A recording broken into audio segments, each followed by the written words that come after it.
Assalamualaikum warahmatullahi wabarakatuh. Selamat datang pada presentasi kelompok 2 dengan materi Ekonomi Indonesia pada masa kepemimpinan Soeharto pada tahun 1966 sampai 1998. Sebelum memulai presentasi, izinkan saya untuk memperkenalkan diri. Perkenalkan, nama saya Ayudini Fada dengan NIM belakang 157, rekan saya Najwa Hamidah dengan NIM belakang 158, Zawa Malika Putri dengan NIM belakang 023, Afan Ramadan dengan NIM belakang 097, Hanifah Aulia Putri dengan NIM belakang 135. Masa pemerintahan Soeharto atau Orde Baru dimulai pada saat Soeharto dilantik menjadi presiden pada tahun 1967 setelah terjadi kudeta militer pada presiden sebelumnya pada tanggal 30 September 1965 yang menjadi akhir dari masa pemerintahan Soekarno. Hal itu didasari dari ketidakstabilan kondisi politik dan ekonomi yang terjadi. Soeharto mengambil alih kekuasaan dan menjadi presiden selama 32 tahun. Pada masa kepemimpinannya, Soeharto berfokus pada kestabilan dan peningkatan pembangunan ekonomi, meskipun pada masa pemerintahannya, Soeharto dikenal sebagai pemimpin yang otoriter. Selama masa jabatannya, Soeharto berhasil meningkatkan stabilitas ekonomi melalui program-program yang dijalankannya. Untuk menghadapi hiperinflasi dan menggerakkan kembali roda perekonomian, pemerintah menyusun program stabilisasi ekonomi yang komprehensif dengan melakukan kebijakan-kebijakan sebagai berikut. Yang pertama adalah kebijakan dekontrol. Kebijakan ini bertujuan untuk mengubah sistem komando menjadi mekanisme pasar, sehingga mendorong investasi asing dan dalam negeri. Salah satu kebijakan dekontrol adalah diterbitkannya Undang-Undang Penanaman Modal Asing dan juga Penanaman Modal Dalam Negeri pada tahun 1967 dan 1968. Yang kedua adalah disiplin fiskal dan anggaran yang berimbang. Pada masa pemerintahan Presiden Soeharto, kebijakan disiplin fiskal dan anggaran yang berimbang sangat ditekankan. Kebijakan ini bertujuan untuk menstabilkan ekonomi yang mengalami krisis pada awal pemerintahannya dengan cara APBN. Yang ketiga adalah kebijakan moneter sebagai pengendali uang beredar. Pada masa pemerintahan Soeharto, kebijakan moneter sangat berperan dalam menstabilkan ekonomi Indonesia yang mengalami krisis pada awal pemerintahannya. Soeharto meningkatkan suku bunga dalam kebijakan ini. Suku bunga bank, suku bunga kredit, dan suku bunga simpanan dinaikkan secara bertahap untuk mengendalikan uang beredar. Suku bunga kredit naik sekitar 6-9% per bulan, sedangkan suku bunga simpanan naik sekitar 5% per bulan. Yang keempat adalah memulihkan neraca pembayaran. Pada masa pemerintahan Soeharto, memulihkan neraca pembayaran adalah salah satu cara kebijakan untuk menstabilkan ekonomi Indonesia. Berikut adalah beberapa langkah yang diambil. Yang pertama adalah meningkatkan ekspor dan mengendalikan impor. Yang kedua adalah sistem kurs tunggal. Yang ketiga adalah negosiasi utang luar negeri. Semua kebijakan-kebijakan ini berhasil menurunkan inflasi dari 635,3% pada tahun 1966 menjadi 9,9% pada tahun 1999, serta mengurangi uang beredar dari 763% menjadi 121% pada tahun 1968.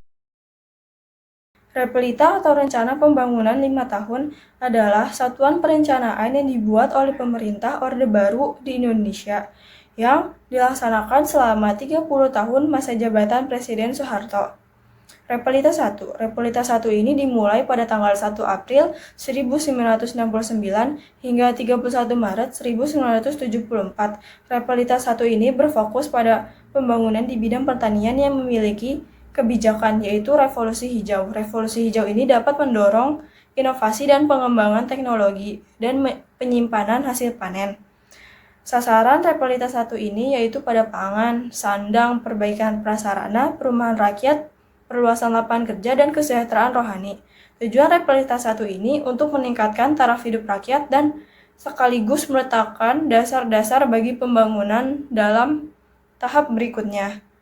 Lalu Repelita 2. Repelita 2 ini dimulai pada 1 April 1974 hingga 31 Maret 1979 yang berfokus pada memperluas kesempatan kerja, mencapai distribusi penghasilan yang lebih merata, memperbaiki struktur pasar, meningkatkan pembangunan daerah, dan meningkatkan transmigrasi, serta memberikan perhatian lebih besar pada pendidikan dan non-ekonomis.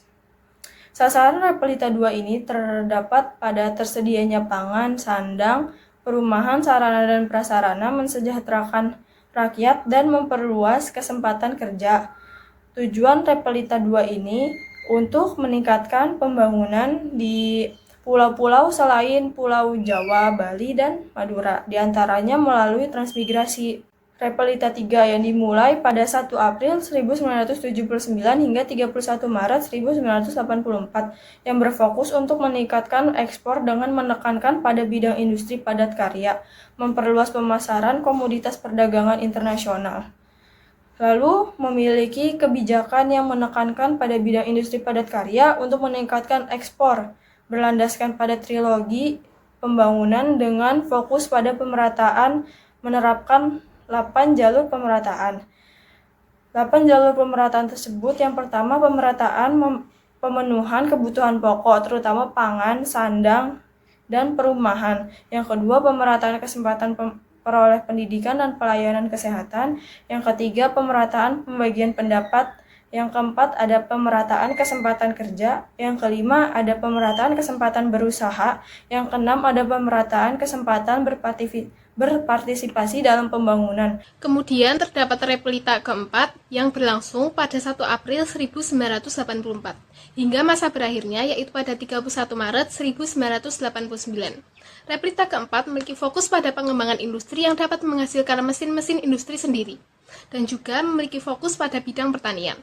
Adapun kebijakan-kebijakan yang dilakukan pada masa Repelita keempat ini adalah yang pertama adalah kebijakan Inpres nomor 5 tahun 1986, yaitu dengan meningkatkan ekspor non-migas dan pengurangan biaya. Adapun cara-cara yang dilakukan dengan pemberantasan pungutan liar, memberantas dan menghapus biaya-biaya siluman, dan mempermudah proses kepabeanan. Kebijakan yang kedua yaitu terdapat paket kebijakan 6 Mei, yaitu dengan mendorong sektor swasta untuk bergerak di bidang ekspor dan penanaman modal. Kebijakan yang ketiga yaitu adanya paket devaluasi 1986. Paket ini dikeluarkan dikarenakan jatuhnya harga minyak dunia yang didukung dengan kebijakan pinjaman luar negeri. Kemudian, kebijakan yang keempat adalah paket kebijakan 25 Oktober 1986, yaitu mengenai deregulasi bidang perdagangan, moneter, dan penanaman modal. Adapun cara-cara yang dilakukan adalah dengan penurunan biaya masuk impor untuk komoditi bahan penolong dan bahan baku, proteksi produksi yang lebih efisien, dan adanya kebijakan penanaman modal. Selanjutnya, yang merupakan menjadi kebijakan terakhir adalah paket kebijakan 15 Januari 1987 yang memiliki fokus pada peningkatan efisiensi, inovasi, dan produktivitas beberapa sektor industri menengah ke atas untuk meningkatkan ekspor non-migas. Program-program pada Repelita keempat ini pada akhirnya menimbulkan implikasi, yaitu terciptanya swasembada pangan di Indonesia dan penurunan persentase jumlah penduduk miskin. Selanjutnya ada Repelita kelima yang berlangsung pada 1 April 1989 hingga masa berakhirnya yaitu pada 31 Maret 1994. Pada Repelita kelima ini, pemerintah berfokus pada pembangunan di bidang pertanian, transportasi, dan pendidikan, yang ditandai dengan alokasi anggaran pembangunan yang berfokus pada bidang-bidang tersebut. Adapun kebijakan-kebijakan yang ditempuh oleh pemerintah antara lain, yang pertama yaitu adanya paket kebijakan 29 Januari 1990 dengan mendorong peran intermediasi perbankan dan mengurangi peran kredit likuiditas Bank Indonesia. Yang kedua adalah adanya paket kebijakan 28 Februari 1991. Pada paket tersebut tercantum penetapan pengawasan bank dan menetapkan pedoman operasional dengan prinsip kehati-hatian. Kemudian yang terakhir adalah adanya paket kebijakan 29 Mei 1993 yang memuat penyaluran kredit dengan melonggarkan ketentuan batas modal minimum. Pada Repelita kelima ini akhirnya memperoleh hasil. Yang pertama adalah adanya penyaluran kredit yang semakin agresif akibat adanya pelonggaran kredit perbankan untuk dunia usaha. Yang kedua yaitu ekspor non-migas melonjak sebanyak 637,7% dan peningkatan modal asing sebanyak 937,9% serta dalam negeri yang mencapai 5.067,5%. Kemudian yang terakhir adalah replita ke-6. Replita ke-6 terjadi pada 1 April 1994 dan seharusnya berakhir pada 31 Maret 1999. Replita ke-6 hanya memiliki fokus pada pengembangan industri, karena pada saat itu Indonesia sedang dihadapi oleh krisis kurs mata uang.